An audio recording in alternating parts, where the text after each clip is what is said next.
All right, welcome back. We are live once again. Ireland Contracting Nightly Sports Call 7 nights a week. Bob Pompeani, Paul Zeise with you at 412-575-2600. Pirates down 2-0. And Paul, this once again ruins a really good starting effort by Joe Musgrove. He goes 7 innings, 2 runs, both unearned. And the Pirate bats could do nothing against Quintana. But at the same time, this starting pitching, if it's going to be this consistent all year, I mean, right now they have a 1.86 ERA counting tonight's performance. That's #1 in the National League. It's #2 in the majors. They're going to be in a lot of games, and they'll win their share of games by virtue of that. They are, but that ERA is helped greatly by the fact that they give up so many unearned runs, and that's the problem. In fact, if you look at the games against the Cubs, what they played, what they 10-0 the other night, and what did they win the other? Yeah, but that was clearly not. What did they win What did they win yesterday? 5-2. 5-2. So they get 12, and then today 14. Out of those 14 runs, 9 of them are unearned. Right. Well, that's the problem. It's batting yes, and defense. But again, the starting pitching has been victimized, and they've been better. Absolutely. But my point is, it's great if you pitch well, but if your guys can't field it well, it just means that your numbers are okay, but you're still giving up runs and losing. All right. By the way, tonight in the NHL, we saw 2 games already done. Capitals won their game 1 at home against Carolina, 3-2. And then we saw a little bit of a stunner in that Boston at home in an original 6 battle with Toronto. Toronto comes away with a win there. So 3-1, I believe that final score was. But we'll find out. We got some good games tonight. And let me ask you real quick, Paul, one thing. Of all the teams you saw yesterday that lost, which one of them is in the most serious trouble? Because Columbus, to me, they won a game that Tampa helped, just like the Penguins. They helped Columbus win by being, quite frankly, stupid in handling the puck and how they handled game situations. Instead of dumping and chasing with a 3-0 lead, they're trying to play, stylistic hockey, making great passes, and they ended up contributing to their own loss. Which one of these teams? Vegas, probably, right? Vegas, well, Vegas, I'll point this out. They lost last night to last year, first round, same thing. They lost 7-0 in the first game of that series to San Jose, and then won the series. Right. So we'll see. But I'm just saying, you asked me who I think is. I think it's Columbus. Columbus, to me, is not going to win that series. Well, no, you said what team that lost last night. I thought you said what team that lost last night is in trouble. I was trying to think of it. And no, that's true. Vegas, maybe. I tell you, not Tampa, team, though. No. Maybe even Nashville. Nashville, too. I'll tell you what, though, I like St. Louis. They beat Winnipeg. I also like Dallas. They have Zuccarello back from an injury. Anything can happen. Let's go to Rick and Elizabeth. Hey, Rick, what's up? Hi, guys. Just real quick, if you had to pick one, Tiger or Phil, and why? Thanks. Paul? I mean, to win or do Probably to win after one round. They're both in contention.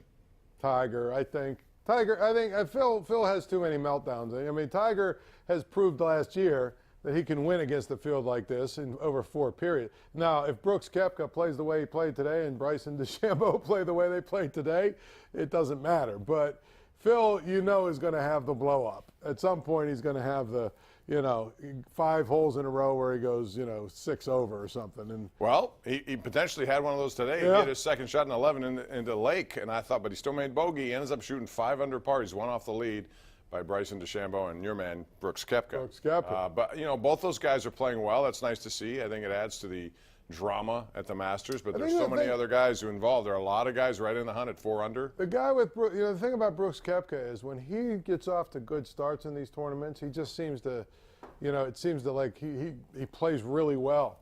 Yeah. He's focused. He's dialed in. One thing I was going to ask real quick: what has happened to Jordan Spieth? Can't putt. He's terrible now. He also is wayward off the tee now, but his putting, that's the one thing that he was better than anybody. Wow. But it happens to everybody. And Bryson DeChambeau, by the way, finished birdie, birdie, birdie, birdie, and felt cheated. He should have had 2. He should have had an eagle and a hole in one. Anyway, we have highlights 11:35 KDKA. Jim Nance and company will bring it to you right after our late news. Meantime, let's go out to Bill in Shaler. What's up, Bill? How are you? Hey, a quick question. Last year, the Steelers took Terrell Edmonds. Right. Hello? Yeah, first round. Yeah, and they took him, and it was a bit of a surprise. This year, you see a lot of the pundits. I don't really trust them. They're saying like Hollywood Brown, Antonio's cousin. That's not going to happen. Do you have any insight on who we may pick? We can all surprise pick? Mock drafts change every day, Bill. It's just Paul. I don't know. I mean, to me, it's got to be an like- inside linebacker or a corner. That's the way I would start. No, this I thing. don't think so. Maybe Irv Smith out of Alabama. Well, Okay, again, there are a million opinions. I don't know which one is right. It depends on how it goes. Ray Fittipaldi, who covers the Steelers for the Post-Gazette, seems to think it's going to be an edge rusher of some sort. I mean, there's a lot of different ways they can go, you know. And that's the thing. By going out and getting the players that they've gotten in the offseason, they've given themselves a little bit of flexibility that they can go a couple of different ways. All right, let's go to Susan in Robinson. Hey, Susan, how are you? Fine. First-time caller. Happy birthday to you. Thank you, Susan. I appreciate that. And that's nice of you to make your first call that one. We appreciate it. All right, let's go out to Tony in the Hill District. What's up, Tony? Hey, Bob, how are you? What's up, man? I just want to say, I'm going to say two things. I didn't know that Odell Beckham Jr. went to the Browns. They're going to be a force to be reckoned with. Where this you year, been, I think, Tony? Huh? Where you been? How could No, you miss that I one? work all the time, Bob. You know what I mean? And I just also want to say, too, why did Rashard Mendenhall have something to say all of a sudden? You know, I vowed on Twitter tonight to end this. I'm never going to comment on this stuff again because I think it's childish. I don't know what he was doing, Paul. If you want to take a shot at that, go ahead. But I find it ridiculous, and I find Ben Roethlisberger is set around, hasn't done anything. It's important to realize that most of his best friends are African American. I don't know why people have to do this.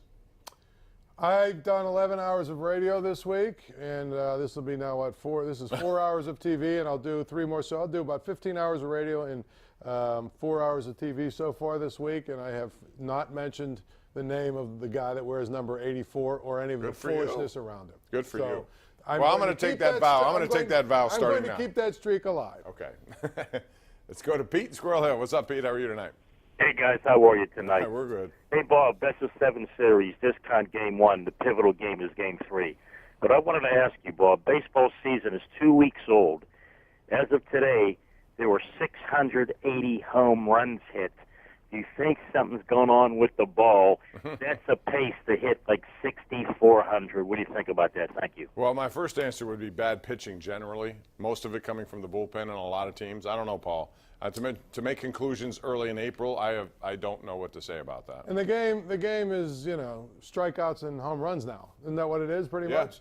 Nobody puts the ball in play anymore. I mean, you know, all the defensive shifting and all the other stuff. So, but yeah, I think that the ball is probably a little bit juiced. And that's what they want. They want the ball to fly out of the park. That's what people like. It's a dirty little secret because baseball owners want excitement, and just like it was with the Sosa, McGuire, and Bonds days, you know, they kind of turned the other cheek. They weren't paying attention to what was going on, and they knew eventually it might blow up, and it did. James in Swissvale, you're on the Ireland Contracting Nightly Sports Call. Go ahead, James. Hi, Bob. I just wanted to talk about the Pirates. Mm-hmm. Do you think that their bullpen can hold it up? Yeah, the back end of it, although Keller wasn't too good last night, but I think Vasquez, I mean, listen, they're without right now a guy who's very good with them. The injury to Santana? No, not Santana. Well, him too, but the guy who's the guy who sets up in the 7th inning now? His name's escaping. Crick. Yeah, Crick is out with an injury, and normally it's Crick, Keller, Vasquez. I like those 3. I do, and I think if the starters give you 6 or 7, not 5, by the way. Yeah. 5 is not acceptable in my book at this, especially as the season goes on, right? I got a kick out of people who don't understand that. You know, like for instance, tonight Quintana went 7 innings. That's what you need from your, you know, start. If you get 7 out of your starter, then all of a sudden you have a lot less guesswork as to who your relievers are going to be, and that probably gives you a chance to win the game. And if you go 5, that invites guys like Liriano to get into the game, or anyone else who may not be able to get the job done, and then all of a sudden things are thrown out of kilter. So we're going to take a break right now. We got more on the way. Call us 412-575-2600 right here on the Sports Call, Pittsburgh CW.